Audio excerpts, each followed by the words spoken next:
All right, so while it's outside raining today, right on target, it kind of ruins my trip to the big box store to get wood today. So I've got some wood on hand that a request to build a bench, which is basically a stool. It's going to be 18 inches tall, uh, 21 deep, which is pretty deep, and 28 inches long. So this is going to be an outdoor stool under a covering, but with 28 inches long, it seems like it's going to be a one-person stool, but this is what she requested. So what I'm going to do for the top is I'm going to use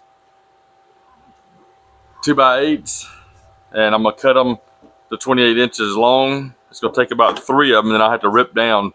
I have to rip down a portion of it to make it exactly 21 deep. I'll be using 2x4s for legs and for the supports underneath. Those will be treated wood since it's going outside. I'm going to be staining it in English chestnut. Then I'll be coating it with the outdoor sealer that's used on decks, pretty much, that will keep it protected from the weather. But I'm fixing to get started now, cutting the top, and then I will work my way on down to the legs and the stool and the supports that go underneath it. And all right, so what I'm going to do with this is I've got one line already marked at 28 inches long for the top. We'll make sure these ends are perfectly flush. This comes off a different job that I used. I had these left over, so it worked out pretty good for the top. So what I'm going to do is I'm going to take my line here, get my straight edge, mark it on down, and then make these cuts on my miter saw. Go ahead and mark these all the way down. So I got my 28s right here. Don't need these. This will be the top, of course. It'll look better than this once I sand it and plane it and join it. Then she wants it to be 21 deep. So what I'll do, once I get these cut to length, looks like I'll be cutting off half of an inch on each end to make it 21 inches.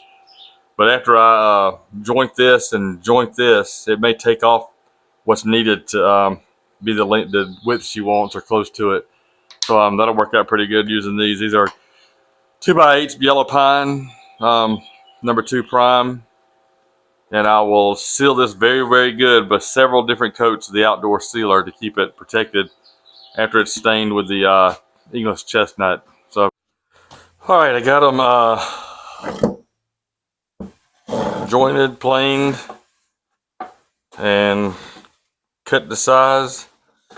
Now what I'm going to do is I'm going to pocket hole the bottoms, pocket hole this in the middle on each ends, and glue. And then I could take a 60 grit sandpaper, sand over all this, get all this black off from the planer, get all that taken off, get everything down the size of what it needs to be.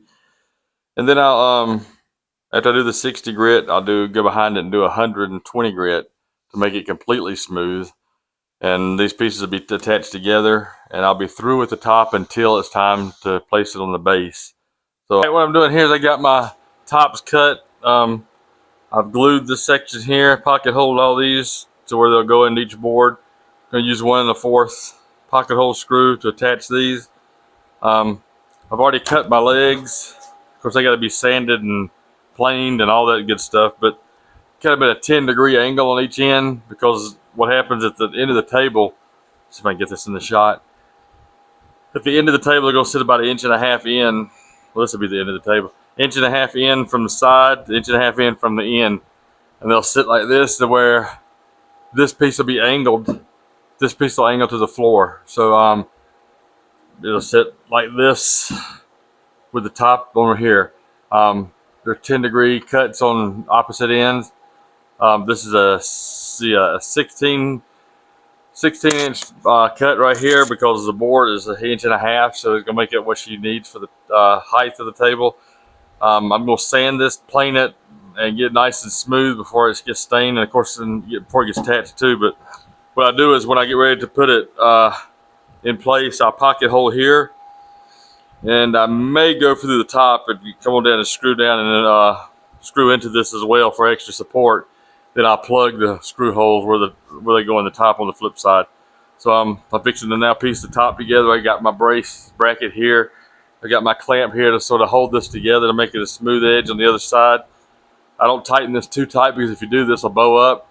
So when I put the third piece on, if you tighten it too much, it really will bow up. So it's just barely, it's tightened, but not tight, just enough to keep this together as I go down through here and pocket hold it. All right, I got the legs on. As you can see, they're angled with the 10-degree cuts, 10-degree cuts. Got a pocket hold in. I got 2 pocket holes on each side of the board for support, and these are the legs. So now what it comes, I got to put a cross beam across here, cross board across here, and then I'll put one that goes down the middle for the final support. So what I did is I cut me a dummy block. So in order to get these angled right, I didn't get it straight across. I cut me a dummy board, which I cut it at a 10-degree angle on this side. So when I laid it up against this, it is equal to the 10-degree angle. And I mark a line here, take it over here, mark a line here. Do the same on those two. That way when I line my boards up, I'll know where to put the bottom of the board. Basically where to put the bottom of the board. It'll go across like this right here. Like that right there, and there'll be a support. I'll drill in from this side, or I could pocket hole in, probably a pocket hole in and make it look better. And then of course there'll be a support that goes across. It'll connect to the 2 end beams. All right, got the braces on the bottom, across there with a 10-degree cut, across here 10-degree cut, and then a straight cut for the brace on the bottom.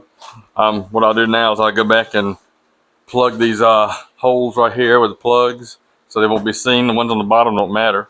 Then what I'll do is I'll give it what I call the fat boy test, and I'll actually stand on it and make sure that it's gonna hold me, because I think it will.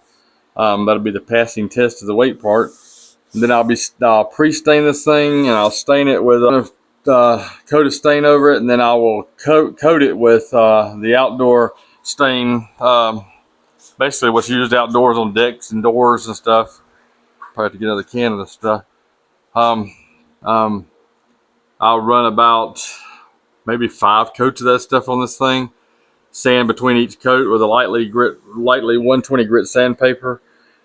Take out some of the roughness that this tends to bring out, and then I will, on the 5th coat, I will be done with it.